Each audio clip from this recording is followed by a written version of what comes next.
My friends, to this episode where we will take a look at the PMP exam and break it down to better understand the lay of the land. It starts off like this. We have project management, which is a very wide topic. Project management can be broken down into two categories, largely, right? We have an agile approach to project management, and we have a predictive approach to project management. Okay, now, as you study for this exam, it is important that you master the concepts associated with agile and predictive.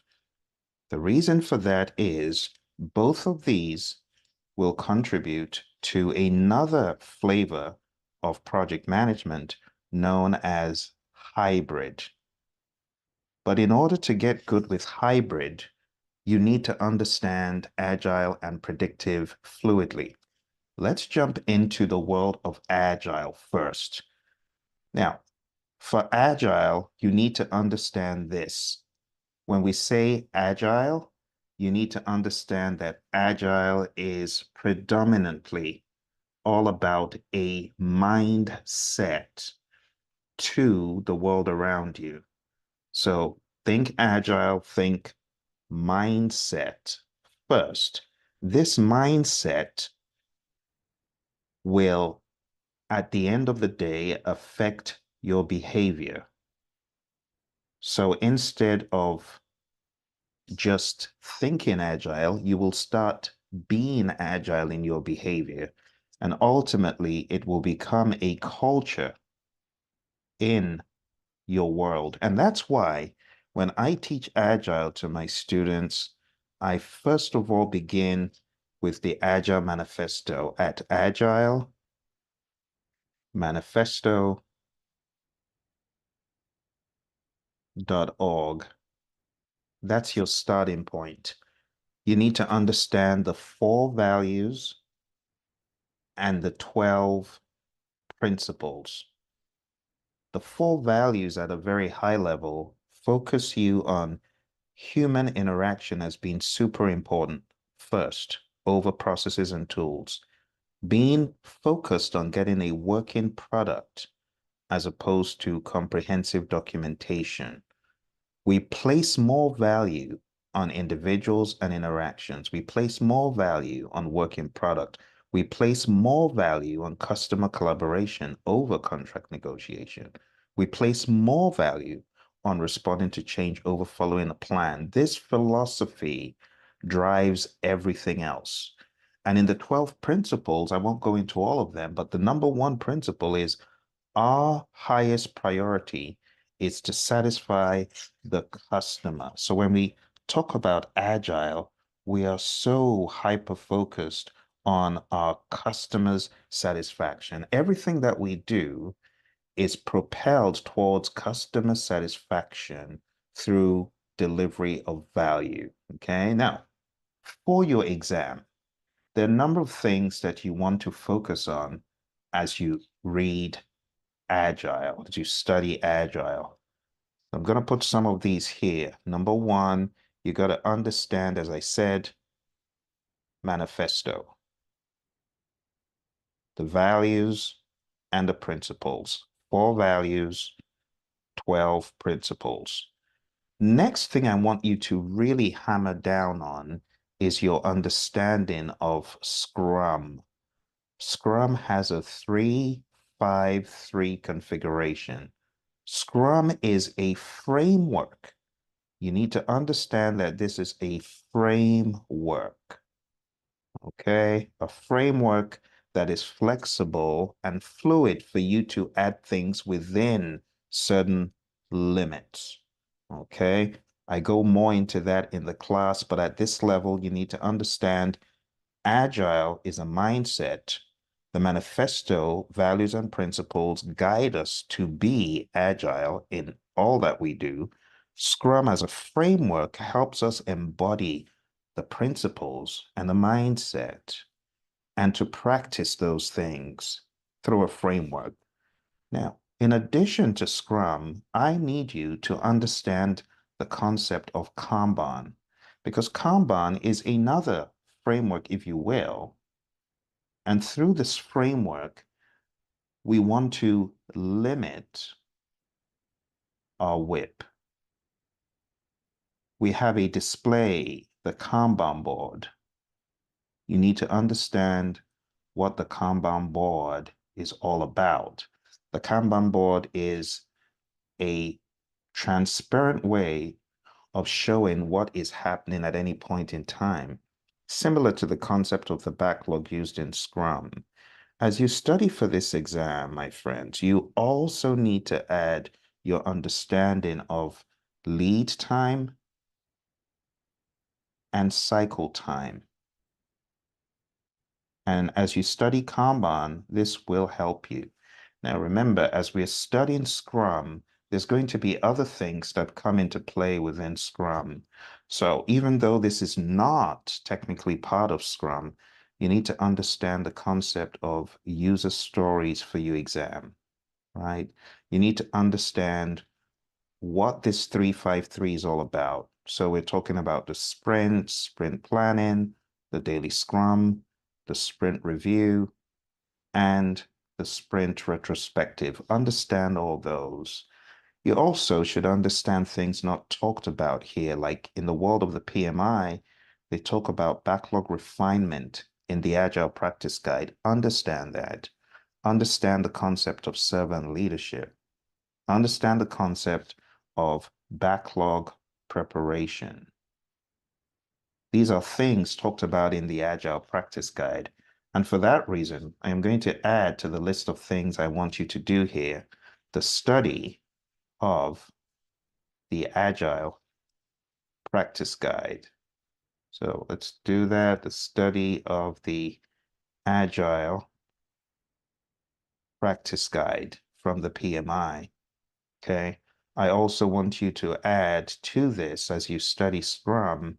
I want you to study the Scrum Guide. And you can get the Scrum Guide at the website scrumguides.org. Scrumguides.org. This will help you understand Scrum as presented by the co-creators of it. So Agile goes deep, okay? Now, when it comes to the concept of predictive, this could be tough if you don't have good tutelage about it. As you study predictive, the first thing you need to understand are the core definitions. And to be quite honest with you, these were very well covered in PMBOK 6. It gives you such a good base. Now, failing PMBOK 6, you can take a look at Process Groups, a practice guide, because you will not find PMBOK 6 anymore. It's no longer in print. And even if you're a member of the PMI, you will not find it to download.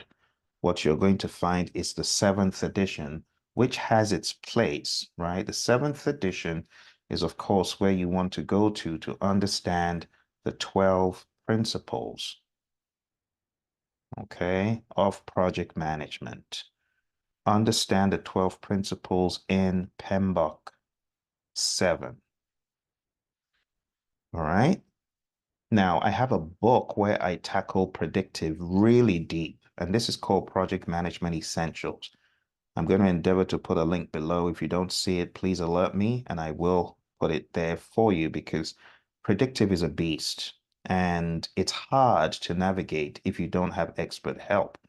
So core definitions is key. Understanding the 12 principles at that high level comes next. After you've understood the concept of the definitions, project management is the application of knowledge, skills, tools, and techniques to project activities to obtain an outcome through the delivery of a product, service, or result known as a deliverable. So you got to get good with your PM 101. What is a program? What is a project? What is an operation? What is a portfolio? These are things that are going to help you. And then you get into understanding of project documents like a benefits management plan, a benefits register, the concept of a business case. These are things that are going to help you as you navigate this world of PMP prep. Okay. Now, beyond the understanding of the core definitions and the 12 principles, you want to begin building some very firm understanding of the framework, which is known as the 5 process groups. 5 process groups are: I prefer eating mangoes chilled. What does this stand for? This is just initiating, planning, initiating, planning, executing, monitoring and controlling, and lastly, closing. And this is the 5 process groups, which is in my mind, a legacy framework from the PMI, which was so brilliantly crafted and has stood the test of time over 3, probably even 4 decades going on now. And this has given people a very solid framework to build their understanding of project management. Let's go over it very quick. Initiating is all about authorization, right? You got to understand if your project is truly authorized and you want a project charter. That's your major output. Your project charter is like the marching orders, official marching orders from the project sponsor, right? Planning is all about taking this charter and breaking it down further into a solid project management plan. Some people refer to this casually as a project plan. The reason why the word management is so important is this is a plan for how to manage everything on the project, not just how to do the work, but how to actually manage scope and schedule, cost, quality, resources, communications, risk, procurement, and stakeholder. So when you really want to understand what is in the project management plan, there's a mnemonic that I have for people, and the mnemonic is I saw 6 chipmunks quietly roasting coffee, reading poetry stories. And this just stands for integration, scope, schedule, cost, quality, resources, communications, risk, procurement, and stakeholder. All of these need to be planned. How do we integrate? What is the scope? How do we flesh it out? What is the schedule? How do we manage it? How do we manage cost, quality, all that stuff? That is what we do in planning. But we'll come back to these areas of knowledge eventually. When it comes to executing, what you're doing here is carrying out the plan. You are carrying out the plan, the project management plan you're doing. And one of the things you're going to get out of here is, of course, your deliverable, which is a product, service, or result of some sort. Going over to monitoring and controlling, what we're doing here is check to make sure everything is going according to plan, and if not, act. This is your check-in and your acting. And as a result of check-in, you might need to do things differently. Act. There are times you need to get approval before you do things differently. You call that the change request process. The change request process is very straightforward. If someone asks you for a change, right? They ask you for a change. If they ask you verbally, you have to put it into a formal change request. And then that formal change request needs to be reviewed. And depending on the project, it should first be reviewed by you, the PM. You want to analyze it. You want to do an impact analysis. And then that impact analysis could go to a change control board for their own review. And the change board is a group of people that are put together to effectively manage change on the project, especially significant projects that require big decisions, financial and otherwise. Ultimately, the change control board will approve or reject or put it on hold or into some pending status.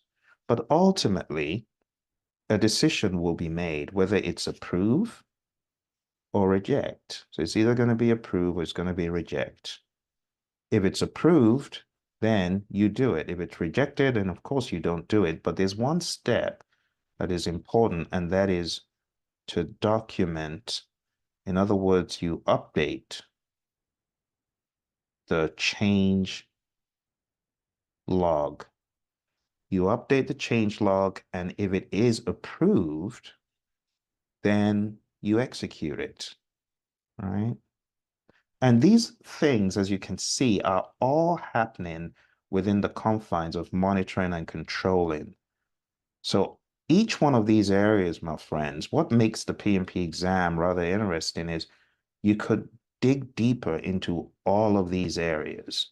Last but not least, we have closing, which is closing out either a phase or closing out the project as a whole. Whatever the case, you're going to close the project or the phase. Okay. You could also generate a final report from the closing. Now, with that said, this aspect that we talked about in planning, I saw six chipmunks quietly roasting coffee, reading poetry stories.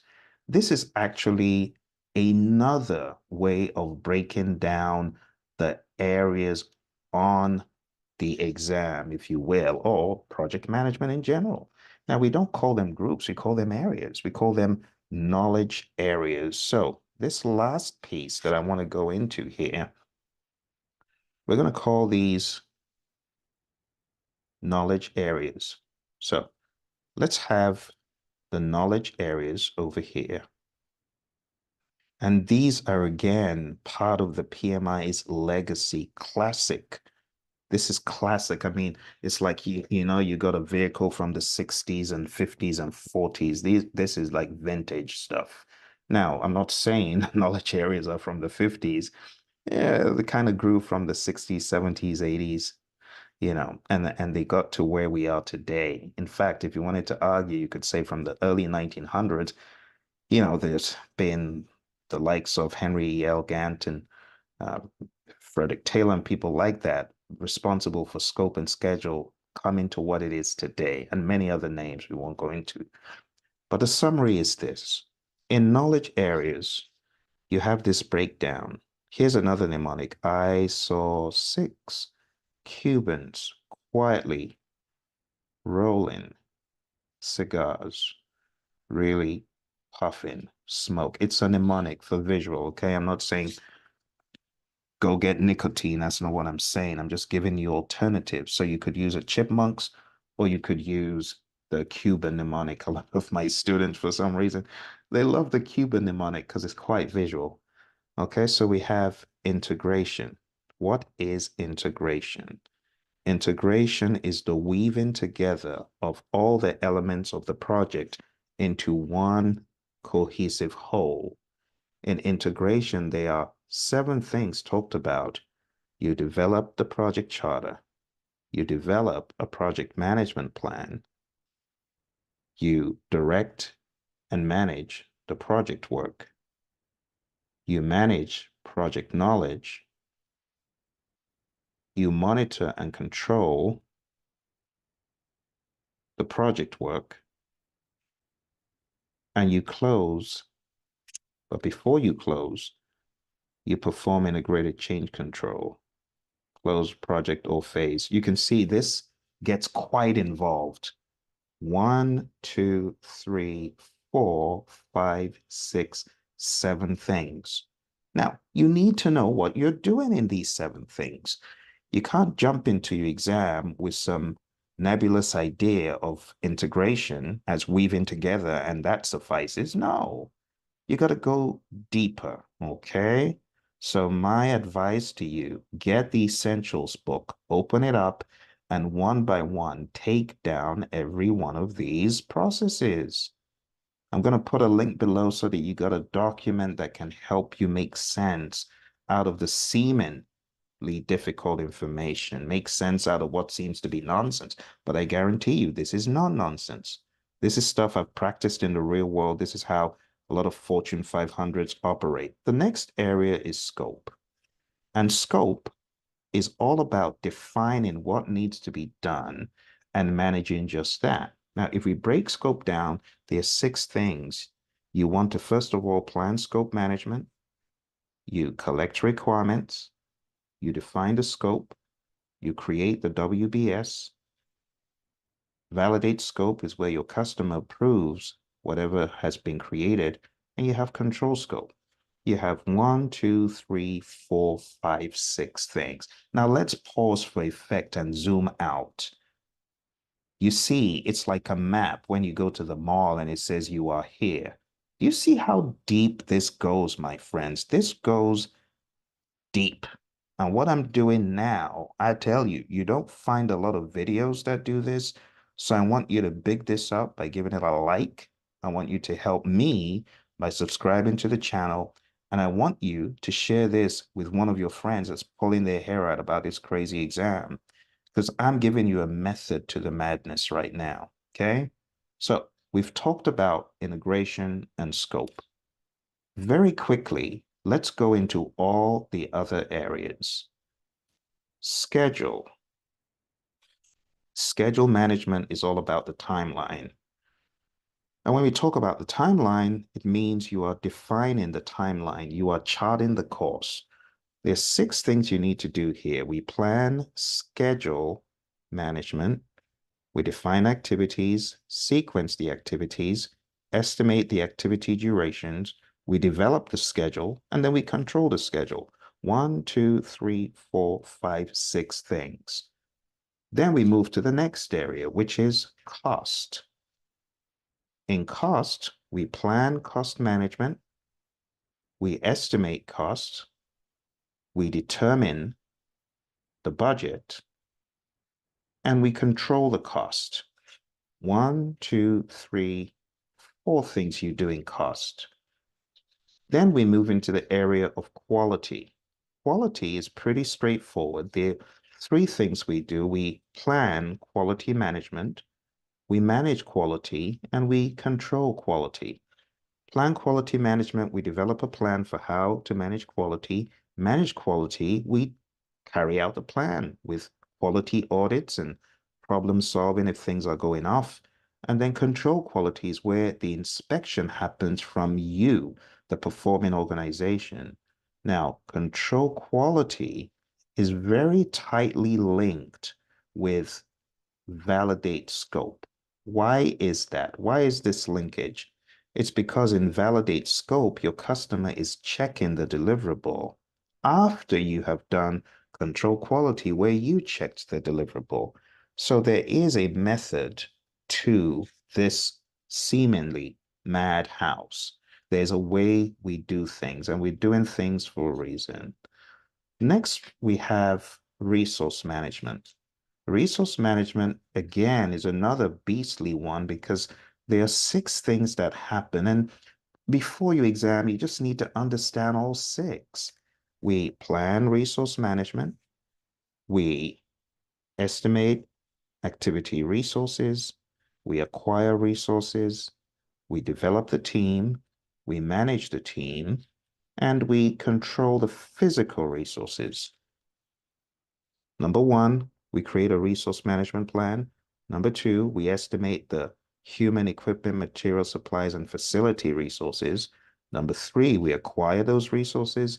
Number four, we hone in on the humans and develop the team, build a team, synergize the team, mentor, train, coach, get them to optimum, and that never stops. It's not a one-time thing. This happens all throughout the project. Manage team, we give them feedback.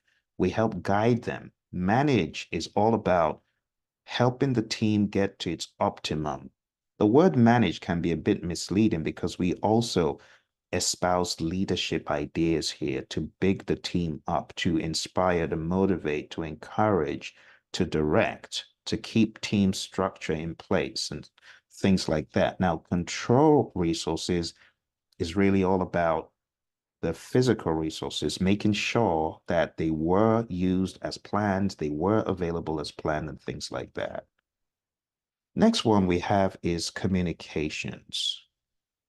And in communications, it's very straightforward. We have three things. We plan communications management. What are we going to communicate? Why and when? That's the first thing. Number two, we manage communications. In other words, we communicate. This is where we do the communications. And number three, we have monitor. Very important to know it's monitor, not control. Monitor communications. And this is where we check to ensure communications are going according to plan. Now, when we dive into the world of communications a bit more, you need to understand how to think. If you are a project manager on a project and you have three people on the project, one, two, and three, you have how many channels between them? Obviously, it's three. But if you throw in a fourth person, how many channels do you now have? Well, you could count them, or you could use the formula. Number of channels equals to n times n minus 1 divided by 2. If you put in 4 times 4 minus 1 divided by 2, you have 4 times 3 divided by 2, right? 4 times 3 divided by 2, 12 divided by 2, and that's 6. So if you count them, you can see them. 1, 2, 3, 4, 5, and 6. But you don't have to count them when you've got a formula. Now, someone says, but Phil, is this formula going to be tested on the exam? No, it used to be. It's probably not going to be tested. But what this helps you understand is if you're a project manager with 13 people on your project, you could potentially have 13 times 12 divided by 2. Think about that. Lines of communication. Now, what should you do as a sensible project manager? Well, as a sensible project manager, this will probably give me 156, if I'm not mistaken, divided by 2, and that will give you 78. You have 78 potential lines of communication. Wow, that could be very problematic. So what could you do? You could stem the communication. You could limit it between various channels. That is what this is getting you to think about. Just to give you some context for what you might have heard about in project management space. The next one is risk. Risk is a beast. Risk has 7 areas of concern. Number one, you want to plan risk management. Number two, you want to identify risk. Number three, you want to perform a qualitative risk analysis. Number four, you want to perform a quantitative risk analysis. Number five, you want to plan risk responses. Number six, you want to implement the risk responses. And last but not least, you want to monitor the risks. So this could be quite beastly to manage. Number one, create a plan for how to manage risks. Number two, identify the risks. Put them in a risk register where you have the risk, you have the ID of the risk, you have things such as the risk score.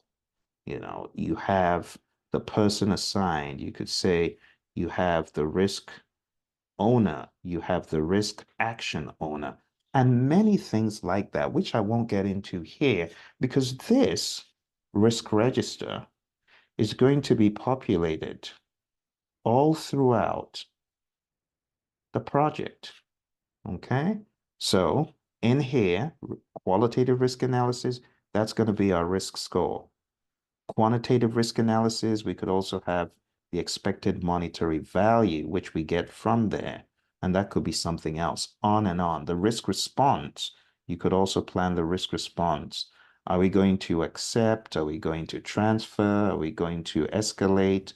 Are we going to avoid? Are we going to mitigate? What are we going to do? If it's negative, all that stuff will also come into play.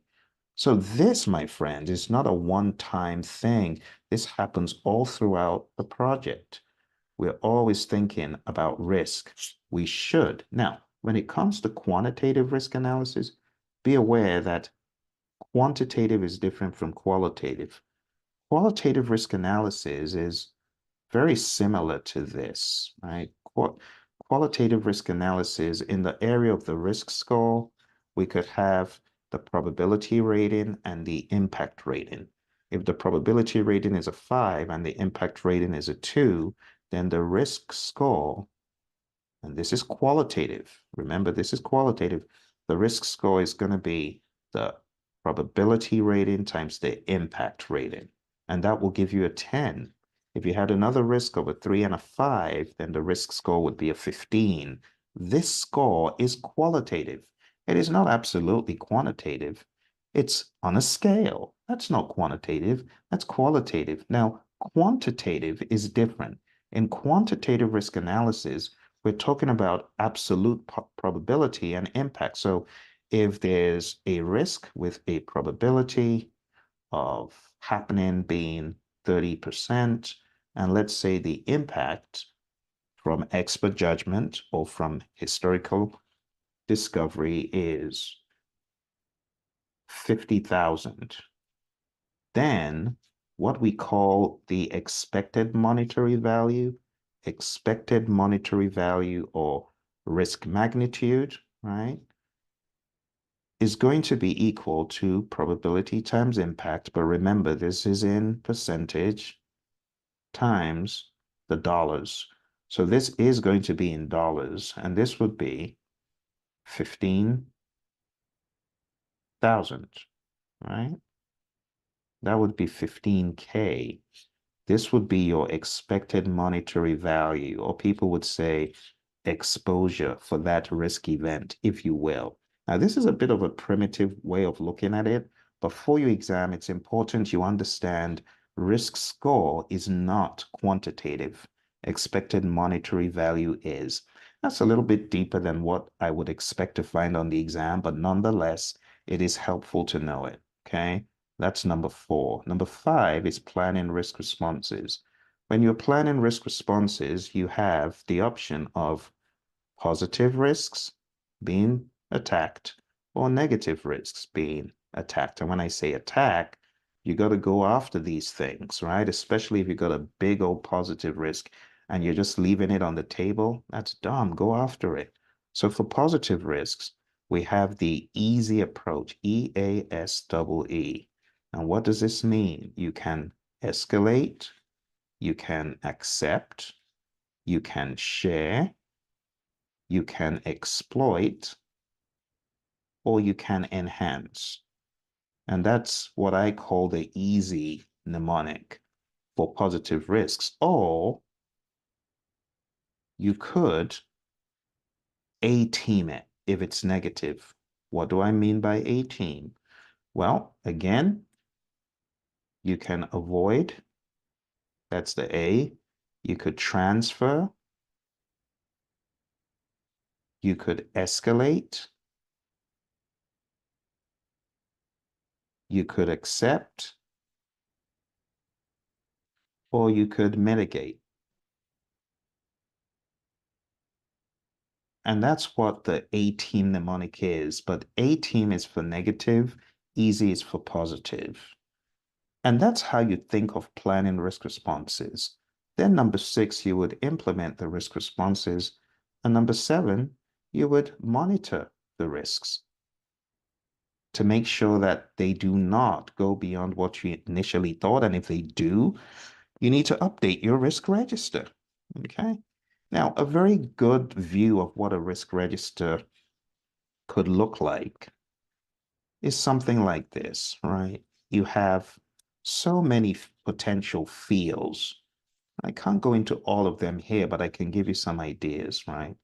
So for your risk register, you could have your risk ID. It could be as simple as a 001, a 002 and stuff. Then you could have the risk cause, right? Then you could have the risk itself. Then you can have the risk effects.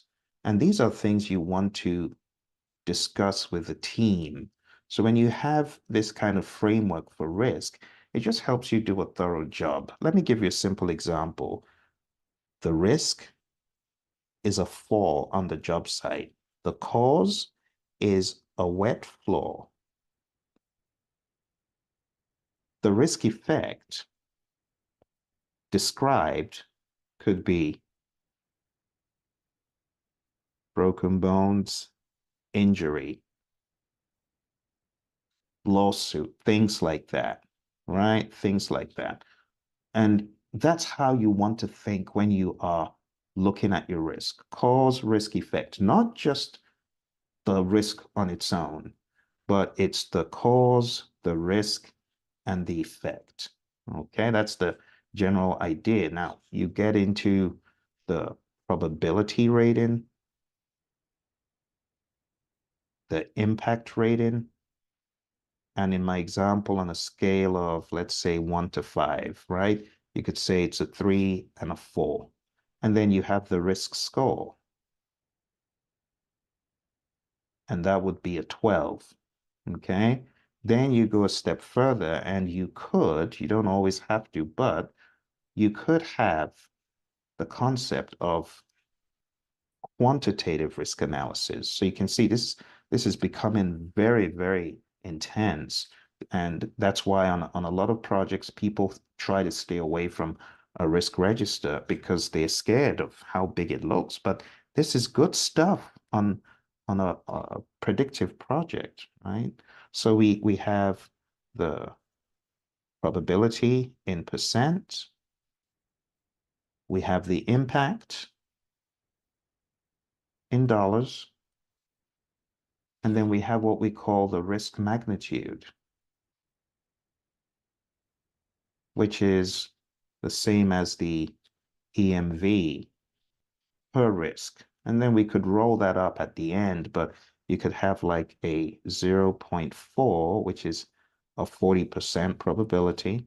You could have 20 million impact, and the risk magnitude in this case would be 8 million EMV.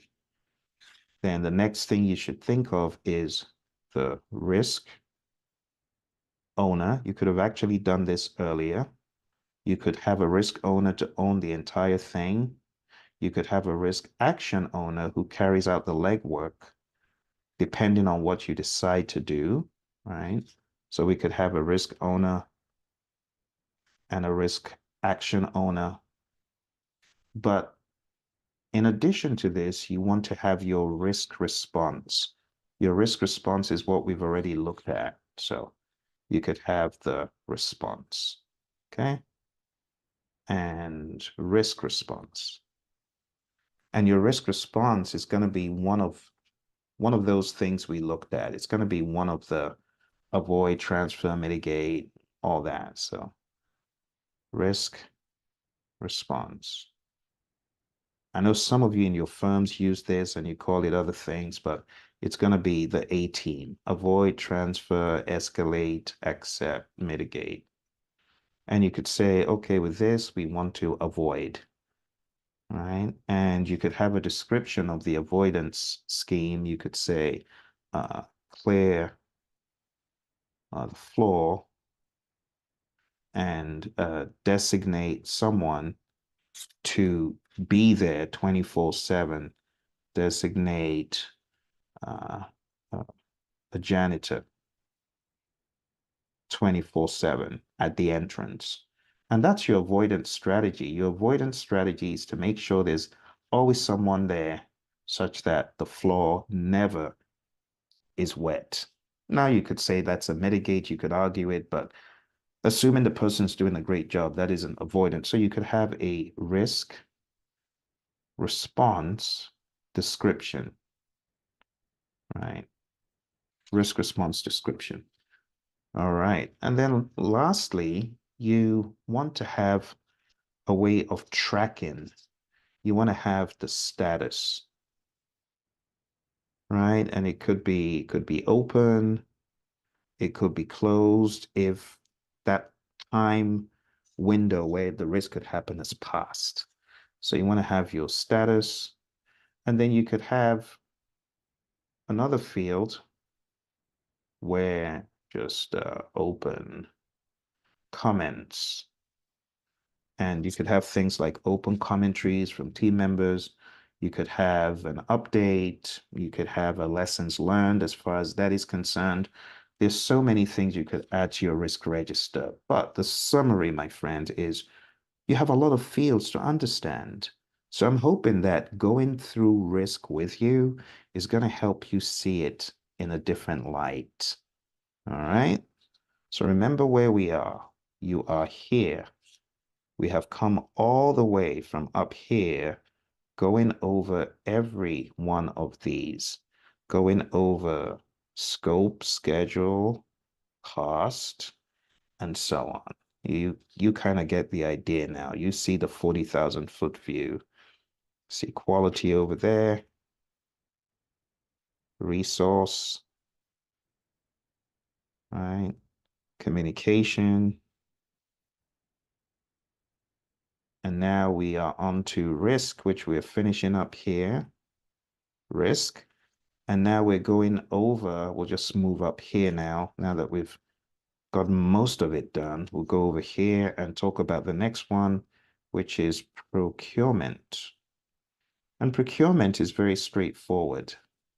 Now let's just make sure I finished that off. I think you get the idea that monitor risk, you're going to be monitoring your risk register and everything else risk related, and you update the risk register if you find anything risk related. So I think we're done with risk, okay? So we can conveniently go back over here to procurement.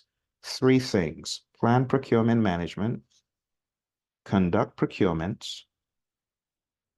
and control procurements. All right, so we have one, two, and three.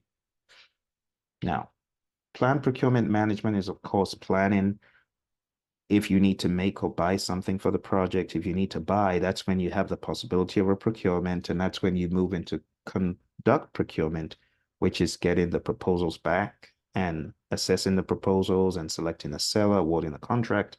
And control procurement is where you are ensuring that whatever contract was signed is carried out. It's here we have things discussed like the fixed price, cost reimbursable, time and material contracts. This is where we talk about negotiation tactics. This is where we talk about alternative dispute resolution, ADR. If there's a lawsuit, if there's a claim made, we could use mediation or arbitration. And we call that alternative dispute resolution. There's a lot of stuff that we could talk about. Now, if you are looking to take this test and you really want to journey with me and get more meat on the bone, because I can't tell you everything here. I mean, we've been going for quite a while here, right? So if you want to study with me, go on down to tinyurl.com.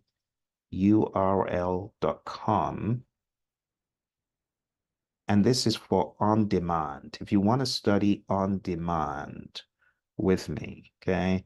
tinyurl.com/elite PMP. So you can see how deep I go, but I make it pragmatic so that you don't get lost.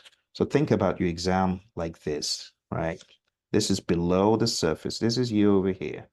You could choose to go yay deep, or you could choose to go where the oil is. That's where I'm going. So if you want to be on a course where definitions are not just thrown at you and you're not just left high and dry, and you have access to discuss, go on down to this link. If you want to be in a live class with me and you want to get training even beyond PMP, because after PMP, you need PDUs, right? If you want that, go on down to hpmexam.com, because I have a program here that will help you get certified. But not just that, I will support you with 10 PDUs after you get certified and teach you how to be a real success. So this is for live via Zoom, right? And I've got a ridiculous steal going on right now that you will get PMP training plus success after the PMP, everything to do with how to navigate life after the PMP exam, how to be a real success based on the great work of my mentor, John C. Maxwell. If you want to be part of that, go to hpmexam.com and you'll have a lifetime support from this training I give you. You will not be lost. You'll have direction. Okay. So those are two places I recommend you go if you want on demand or if you want live via Zoom, go to those places. All right. The final thing we're going to talk about here, my friends, is stakeholder. Stakeholder. Stakeholder management. There are four things that happen. Number one, identify stakeholders. It almost caught me there. The next one is plan stakeholder engagement. The next one is manage stakeholder engagement. And the last one is monitor stakeholder engagement. So all the stuff I'm bringing to you here, my friends, this is all from memory. I'm not looking at any book to give it to you. And I believe you can do the same. You can get this level of depth, this level of understanding, but you should watch this over and over again. So I want you to bookmark it. I want you to hit like. I want you to subscribe. I want you to stay in zone because I'm telling you, this is more PMP training than a lot of classes give you. In fact, I want to wager that no class breaks it down like this because this is my signature breakdown of the exam. All right. So let's stay in sync. Let's stay in sync. So first thing here is identify your stakeholders that could be on the project, that are on the project. Number two, plan how to engage the stakeholders. So this will give you a stakeholder register. This will give you a stakeholder engagement plan. Manage stakeholder engagement is where you are engaging with the stakeholders. Right. This is where you are working with them. This is where they're working with you. This is where you're in sync and in synergy. And number four, monitor stakeholders. This is where you get good old feedback.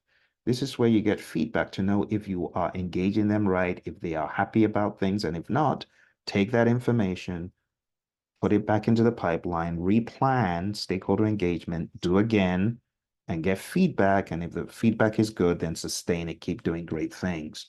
So far, my friends, we've talked about agile and predictive, but wait, you know there's more. There's more. We have to talk about hybrid and then I'll let you go. All right, let's talk about hybrid. There are four hybrid models talked about by PMI in the Agile Practice Guide. I want to show you these very quickly before you jump off the call today. So let's look at them one by one. Number one, we have Agile development followed by a predictive rollout. And this could be used when you developed software using an Agile approach, but the rollout is predictive. This is talked about in Agile Practice Guide. Just look around pages 27 to 29 thereabouts, and you'll see what I'm talking about, right? So we have the Agile development followed by a predictive rollout. Okay, let's go back if I can. Let's go back. Thank you. Zeet board. This is a very interesting tool. The second one is what I call an agile predictive sub. like a sandwich, right? You have agile and predictive, agile and predictive simultaneously for various parts of the project. Or it might even be one part of the project that is subdivided into agile and predictive. Okay. That's number two. The third approach, when we talk about hybrid models, and hybrid models, by the way, a good way of ebbing people gradually into the world of agile. Number three is having a largely agile approach with pockets of predictive, a little smattering of predictive approaches. And it could be anything such as, okay, we're using a largely Scrum approach, but we are building in a concept of a WBS. So we're building in a concept of the schedule because it works with a specific project or it works for certain stakeholders. You see, there are no rules when it comes to combining these approaches. And you got to be agnostic on your exam. You got to be able to blend both. Okay, both in mind and in deed. The last one is a largely predictive approach and a smattering of some agile. So, for example, imagine you're doing an approach that is largely based on the five process groups, but you throw in a little bit of some daily stand up. Well, that's going towards agile, or you throw in a concept of using some little bits of a phase could be done in iterations, whereas the rest is done using a predictive approach. So that's what we're talking about. Okay. And those are your four approaches to hybridization. With this understanding, my friends, you are almost done with everything you need to know for your PMP exam at this high level. But let's tweak this to talk specifically about PMP project management. To get a good idea of PMP project management, you need to understand the three exam domains. And the three exam domains are people, process, and business. Okay.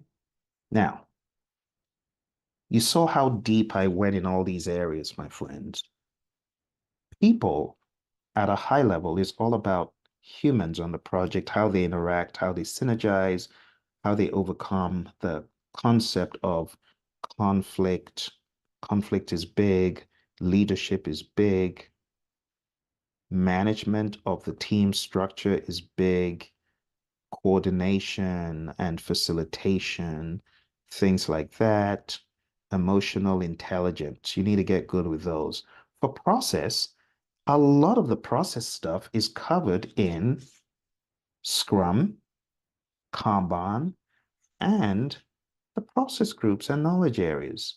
So process is 50% of your exam, and a lot of it is about the process groups, the knowledge areas, the frameworks, anything framework related, right? The tools of project management. You could call them methods, you could call them models, you could talk about the artifacts, whatever you want to call them. Some people will call them inputs and outputs, and that's okay. But the exam is not hyper focused on the names they call it. It's really, why am I using a business case? How does it differ from a benefits register? Why am I using a work performance report as I am taking a look at my change requests? What would that help me do? Would it help me if I took a look at a work performance report as I'm making a decision on change requests? How? How do I solve problems? How do I work with a team to find resource related solutions or quality-related solutions. All of this stuff they're going to ask you, and that's why the people piece, which is 14 tasks, the process piece, which is 17 tasks, and the business piece, which is all about applying business thinking to project management, which is 4 tasks. This stuff cannot be talked about in a few minutes. For these domains, you need to go deeper. And that's why in the very beginning, I said, if you want to study more with me, go on down to tinyurl.com/elite PMP, or if you want to be live, go on down to hpmexam.com. But I have another solution for you, you see.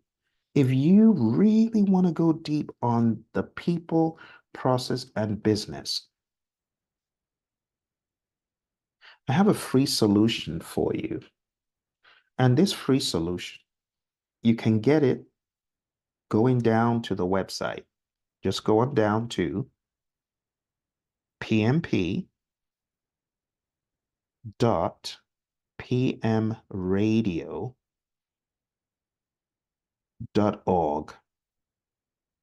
If you go to pmp.pmradio.org, you can study with me for free for an additional 30 plus hours. That's right. I have over 30 hours of free videos over here. But all I ask from you is that you big up this video so that other people are aware of this treasure trove of free content. I call this 40 days to PMP exam success. In other words, I'm putting it to you that you can get certified in 40 days. If you follow step by step, if you have material that can help you, such as books and content, this is what I want you to do. Now, you might say, okay, Phil, but I don't have a study guide that can help me. Is it just videos I'm going to use? Now, while these videos are awesome, it would be really cool if you got the 40-day system in the book called PMP Exam Immersion. It's called PMP Exam Immersion, and it will immerse you into the world of the PMP. And this is also available if you wanted it. And I'm going to show you the link.